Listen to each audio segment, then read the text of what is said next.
All right, welcome back to the listener's commentary on the book of Genesis. In this recording, we're going to be looking at Genesis chapters 29 through 31. And just recall that as we enter into these chapters, Jacob is on the run, fleeing the wrath of his brother Esau, whom he deceived out of the patriarchal blessing. And these three chapters, 29, 30, and 31, they cover 20 years of Jacob's life. And I just think that's important for us to realize that 20 years in a few pages, which means there's an awful lot left out. So Moses has been very selective in what he has chosen to include here about Jacob during these 20 years. And what he has included really communicates two key things to us in these few pages. At the macro level, that is at the big story level of the whole book of Genesis and the story of the Bible. At that level, what we see here in these three chapters is the expanding line of Abraham. Remember, God's promise was you're going to have descendants like the stars of the sky and the sands of the seashore or the desert. Well, here we see that the number of descendants of Abraham through Jacob is growing, and the beginnings of the nation that will come from Jacob eventually, albeit spurred on by jealousy and rivalry through his wives. We'll look at that here shortly, but God is using that to fulfill his promise to Abraham. And at the more personal level, the individual level of Jacob himself, what we see is Jacob changing and growing in his knowledge of God and his walk with God. And so these three chapters communicate those two truths to us through the story of Jacob. So God has, in chapter 28, just appeared to Jacob. And Jacob calls the place where God appeared Bethel, meaning house of God. And Jacob has pledged himself as a result of that vision. He's pledged himself to God if God will be with him wherever he goes. And 20 years later, by the end of chapter 31, what we see is that Jacob confesses several times how God has been with him. And all of that prepares the way for the next scene where God appears to Jacob once again and wrestles with him and renames Jacob Israel. So let's walk down through these chapters. We're going to read good chunks of it, make some comments as we go, just to make sure we read it clearly, because this is really foundational for the rest of the Old Testament story. So chapter 29, verse 1 says, "Then Jacob set out on his journey and went to the land of the people of the east." Now just remember, he's fleeing his brother Esau. He just has had that vision in chapter 28 at Bethel, and he's on his way up to his mother's family with the objective of not only getting away from Esau, but also finding a wife from his kinsman. And so he's heading northeast up towards Haran, where Abraham had come from centuries before in Genesis chapter 12. So he's on his way. He looked and he saw a well in the field, and behold, 3 flocks of sheep were lying there beside the well, because they watered the flocks from that well. And the stone on the mouth of the well was large. And when all the flocks were gathered there, they would roll the stone from the mouth of the well and water the sheep. Then they would put the stone back on the mouth of the well in its place. So that's the setup. He's arriving at this well where they would bring the flocks, move the stone once so that they could water their sheep, cover it back up to protect it from anything falling into it. And Jacob, in verse 4, said to them, "My brothers, where are you from?" They said, "We are from Haran." So he said to them, "Do you know Laban, the son of Nahor?" And they said, "Oh yeah, we know him." And he said to them, "Is it all well with him?" And they said, "It is well with him. In fact, here is his daughter Rachel coming with their sheep." And so Rachel, from his uncle's family, is on the way, and she's one of the ones who's going to water her sheep there at the well. And then he said, "Look, it's still high day, midday. It's not time for the livestock to be gathered. Water the sheep and go pasture them." They said, "We cannot until all the flocks are gathered," and they rolled the stone from the mouth of the well, then we water the sheep. So there was this agreement that all the flocks had to be watered all at once from this well. Now, while he was still speaking to them, Rachel came with her father's sheep, for she was a shepherdess. When Jacob saw Rachel, the daughter of his mother's brother Laban, and the sheep of his mother's brother Laban, Jacob went up, rolled the stone from the mouth of the well, and watered the flock of his mother's brother Laban. All of that's to emphasize he recognizes this moment where this is who he's been hoping to meet, his family, that he maybe has heard about, but he's never met. And now here's Rachel with his uncle's flock. And then Jacob kissed Rachel and raised his voice and wept. And Jacob told Rachel that he was a relative of her father and that he was Rebekah's son. And she ran and told her father. And so there's this family greeting. When it says Jacob kissed Rachel, don't think of a romantic kiss. This is a kiss of greeting on the cheek, just as we'll actually see Laban kiss Jacob on the cheek in the next verse. So she runs to her father Laban. When Laban heard the news about his sister's son coming, he ran out to the well to meet him. He hugs him and gave him a kiss of greeting as well. And Laban brought Jacob into his house, and Jacob recounted all the stuff about why he's there and his mother and all of that. And Laban responds, "You are certainly bone of my bone, flesh of my flesh." And Jacob stayed with him a month. And then Laban said to Jacob, "Just because you're my relative, should you work here for nothing? Like, should you work for free?" So Jacob's been there a month. It looks like he's going to stay for a while. And Laban's like, "I don't feel like you should work for me for free just because you're family. So let's negotiate some wages." Now, Laban had two daughters. The name of the older daughter was Leah, and the name of the younger one was Rachel. We've already met Rachel. She's the shepherdess. And verse 17 says, "And Leah's eyes," in this translation, "were weak, but Rachel was beautiful in figure and appearance." Now, the idea of Leah's eyes being weak, there's been quite a bit of debate around that. The problem is that in virtually every other place this word is used in the Old Testament, it's not a negative thing, but a positive description. And for that reason, I'm not so sure that weak is the best translation. The word means something like delicate or fine or nice. And I think that's probably the idea here. In other words, Leah had nice eyes, but Rachel was strikingly beautiful. That's the idea. So they're negotiating Jacob's wages. The author throws in this little detail about Laban's two daughters, and here's what happens. Look at verse 18. "Now Jacob loved Rachel, so he said, 'I will serve you for 7 years for your daughter Rachel.'" In other words, as they're negotiating his wages, Jacob suggests that the wages for his work be the marriage agreement for Laban's daughter Rachel. And that idea was the cultural norm in that time and place. It's sometimes called a bride price, but Christopher Wright points out that calling it that is really in some ways regrettable because the phrase bride price communicates something like buying a wife or insinuates that the wife was viewed as simply property. But all the evidence in the cultures of that time show that this was more like exchanging gifts between families as a way of cementing relationships and entering into an agreement. So Jacob is suggesting that his work be treated as his marriage gift for Rachel. And that gift also functioned as sort of like a trust fund for the wife should anything happen to the husband, so that there is like this reserve account that will help provide for her should the husband die. That's how these gifts work. So they cemented relationships and provided some sort of like fund to care for the wife should anything happen to the husband. So his suggestion is, I will work for you for 7 years, and let that be. You can kind of garner my wages, set that aside. That can be the marriage gift for Rachel. And Laban agrees to that. Laban said, "Well, it's better to give you to her than any other man, so stay with me." And so Jacob worked for 7 years for Rachel, but they only seemed like a few days to him because of his love for her. That's what it says in verse 20.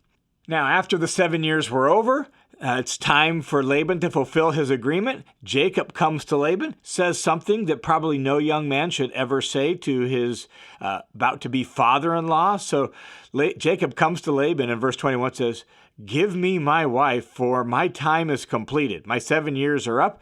so that I might have relations with her. Probably not the best way to start your marriage and relationship with your father-in-law. But they had this agreement, and so the time has come, and Laban gathered all the people of the place, held a large feast. That was the wedding custom of the day. Huge feast, large ceremony, week-long celebration. And so they have this big feast. They have the wedding celebration, and Laban deceives Jacob. Remember, Jacob's name is trickster, conniver, and that's why he's actually here, is because of all his deception and tricking of his brother. Well, he gets a taste of his own medicine.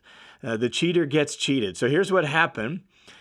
That evening, at the end of the first day of celebration, Laban takes his older daughter Leah and brings her to Jacob and gives her to Jacob. And maybe Jacob's had a little too much to drink. She has her veil on. And Jacob has relations with Leah. Laban also provided a female servant named Zilpah to be a servant for his daughter Leah as part of his marriage agreement. And so it came about in the morning after that first night of celebration that, behold, it was Leah who was sleeping next to Jacob, and not Rachel. And so Jacob said to Laban, "What is this that you've done to me? Wasn't it for Rachel that I worked for you for 7 years? How have you deceived me?" The cheater gets cheated.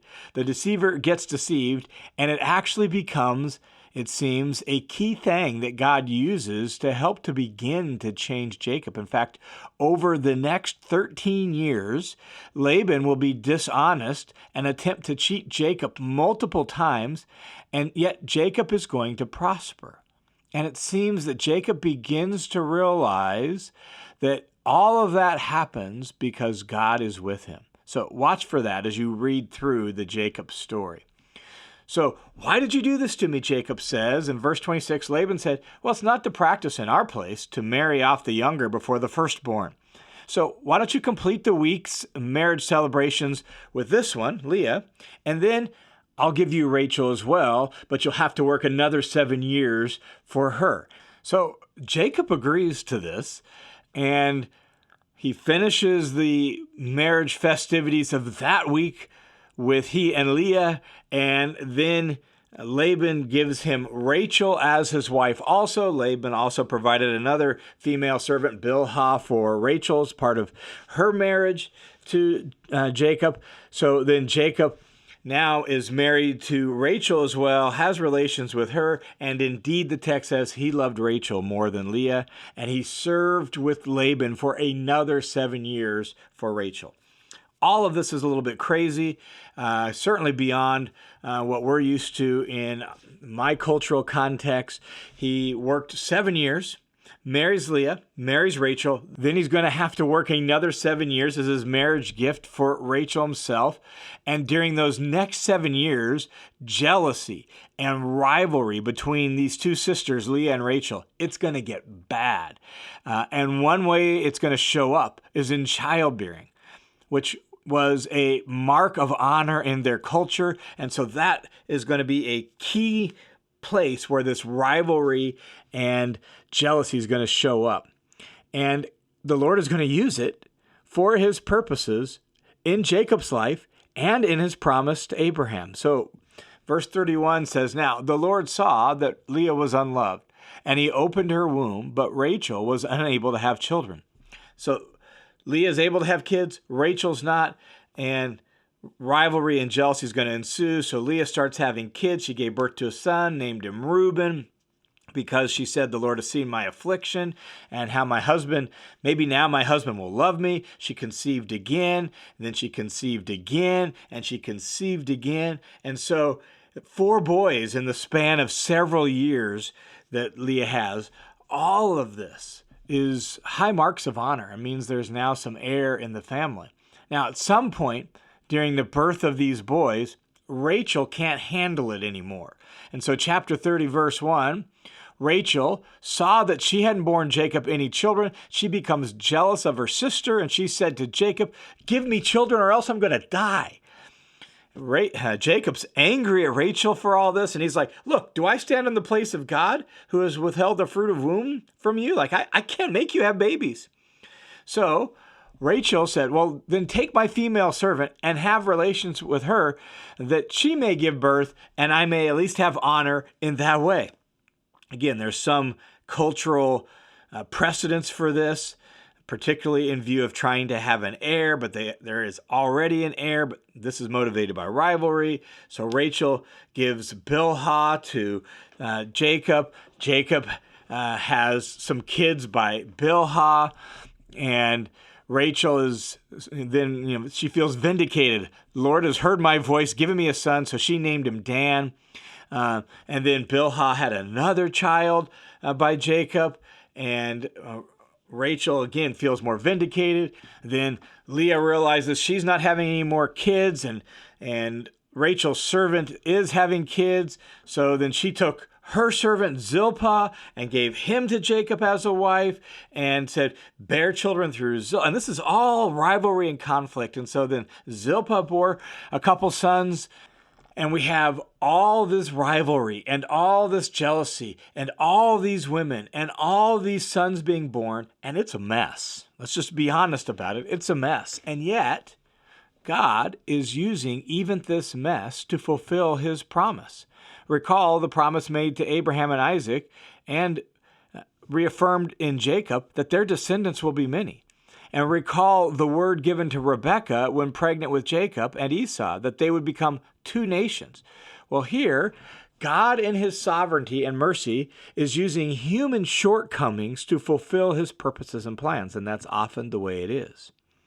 Well, as the story continues, at this point, we have all sorts of sons that have been born to Jacob. Now, verse 14 of chapter 30, in the days of the wheat harvest, so early summer, late spring, in the days of wheat harvest, Reuben went out, the firstborn. We don't know exactly how long it has been, but Reuben went out, found some mandrake fruits in the field, brought them to his mother Leah. Now, mandrakes in this culture were considered to be an aphrodisiac, and at times they were even thought to enhance fertility. I think that's probably what Rachel has in mind and what follows. So he finds these mandrakes, brings them to his mom. Then Rachel, learning about this, said to Leah, please give me some of your son's mandrakes. I think she wants them because she's hoping that maybe it'll make her fruitful so she can have her own kids. But Leah said to her, isn't it like no big deal to you that you took my husband from me? Now you're going to take my son's mandrakes also? And it ends up then that Leah and Rachel barter over these mandrakes, and eventually Rachel tells Leah, look, if you'll give me some of the mandrakes, then Jacob can sleep with you tonight. So Rachel said, therefore, he may sleep with you tonight in return for your son's mandrakes. When Jacob came in from the field that night, Leah goes out to him and says, you're sleeping in my tent and sleeping with me tonight. And so he slept with her that night. Guess what? She got pregnant, and she conceived and bore Jacob a fifth son by her womb. And Leah said, God has given me my reward because I gave my servant to my husband. So she named this fifth son that she bore Issachar. And I just find this little incident so ironic. Rachel's trying ordinary human wisdom, mandrakes, hoping that maybe it'll get her husband to sleep with her and make her fertile and she'll have a baby. But Leah gets pregnant without doing that. And then Leah actually conceived a sixth time, bore a sixth son to Jacob. And Leah said, God has endowed me with a good gift. And so she named him Zebulun. And afterwards, then she gave birth to a daughter, named her Dinah. We got lots of sons. We got lots of infighting. We got lots of jealousy and rivalry. And finally, at the culmination of all of this, God gives Rachel a son. Then God remembered Rachel, and God listened to her and opened her womb. And so she conceived and gave birth to a son. And she said, God has taken away my disgrace. He's removed my dishonor. And so she named her son Joseph, saying, may the Lord give me another son. And so from the end of chapter 29, all the way down through this moment in chapter 30 verse 24, all of it is focused on the birth of sons to Jacob. And it's emphasized that all of these sons are from the hand of God in spite of the fact that human rivalry and brokenness motivated it and drove it. Well, now you have all these sons born to Jacob, and Jacob is ready to call it good. He's worked the 7 years for Leah, worked another 7 years for Rachel, and he's ready to head back home to where he came from. It's been 14 years since he left.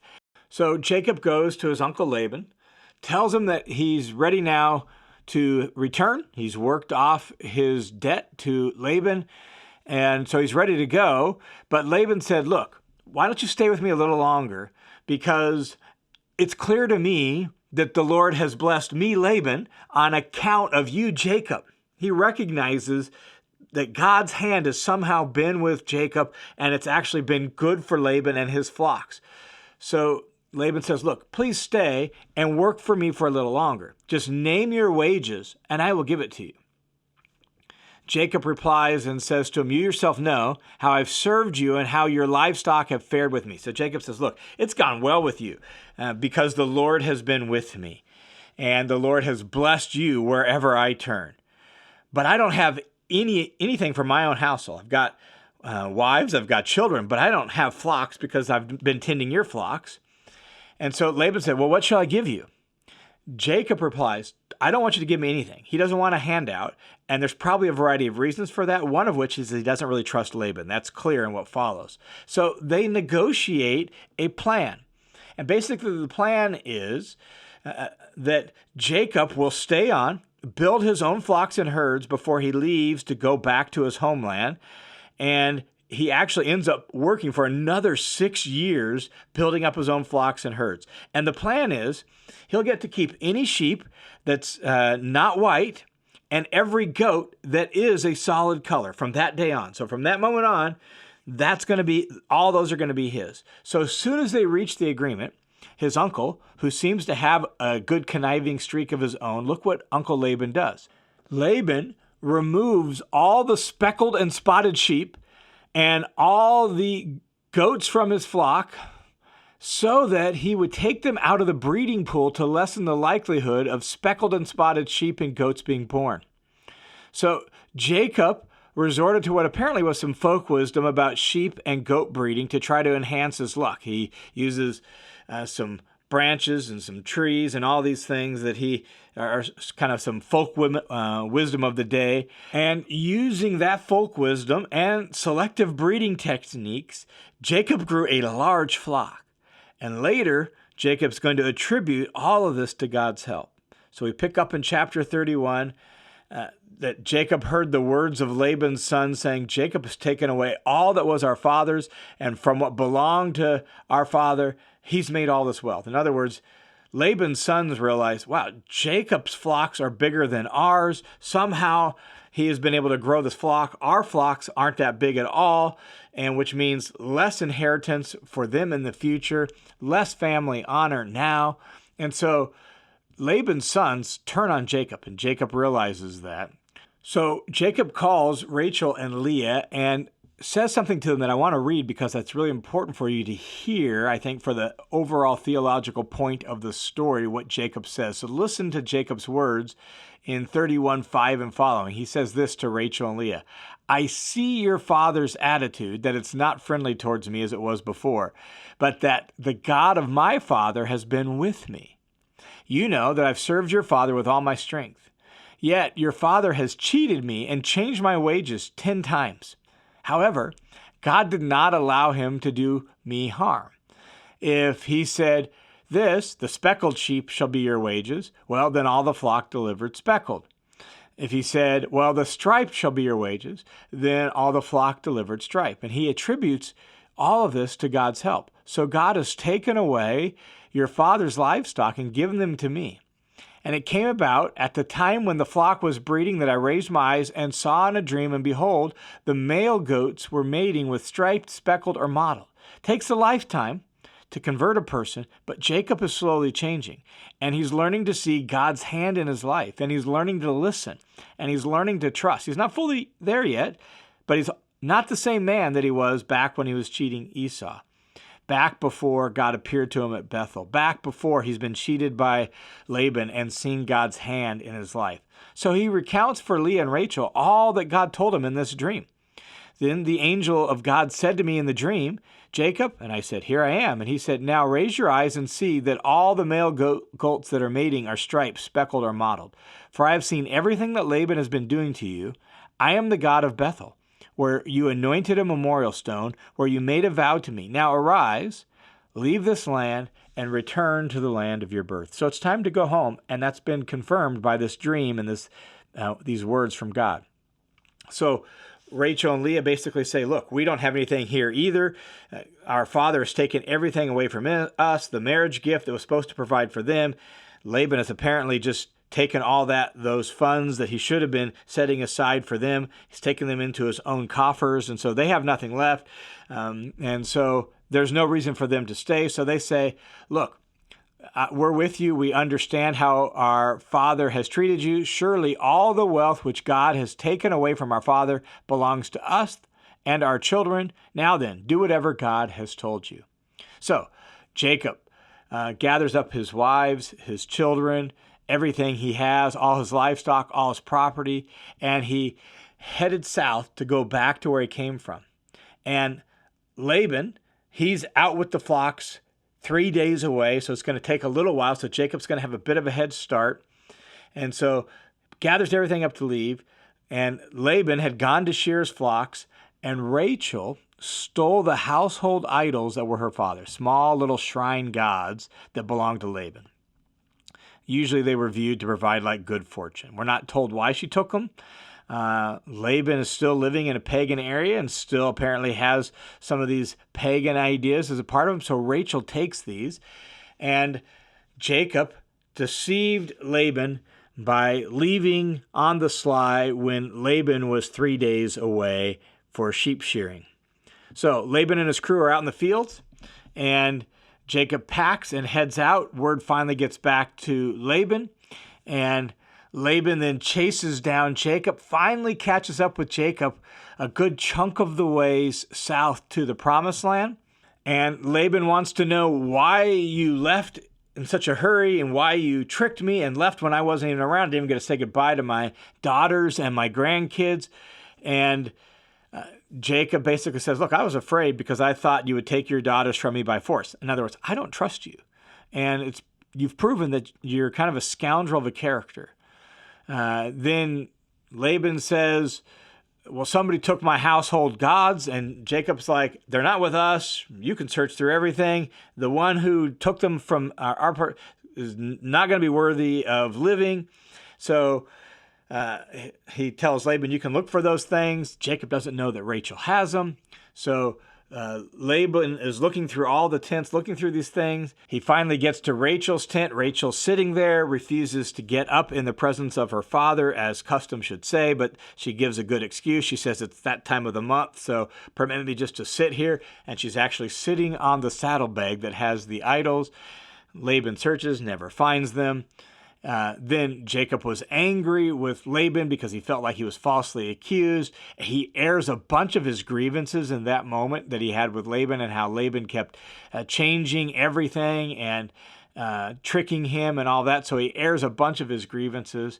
And once again, he attributes all of his success to God. Look at verse 42 of chapter 31. If the God of my father, the God of Abraham and the fear of Isaac, had not been for me, had not been on my side, surely now you would have sent me away empty-handed. But God has seen my affliction and the labor of my hands, so he has rendered judgment last night between us. Then Laban said to Jacob, the daughters are my daughters, the children are my grandchildren, the flocks are my flocks, everything that you see is mine, which isn't actually true because they had an agreement and Jacob had worked fairly and honestly for those things. They all actually belonged to Jacob.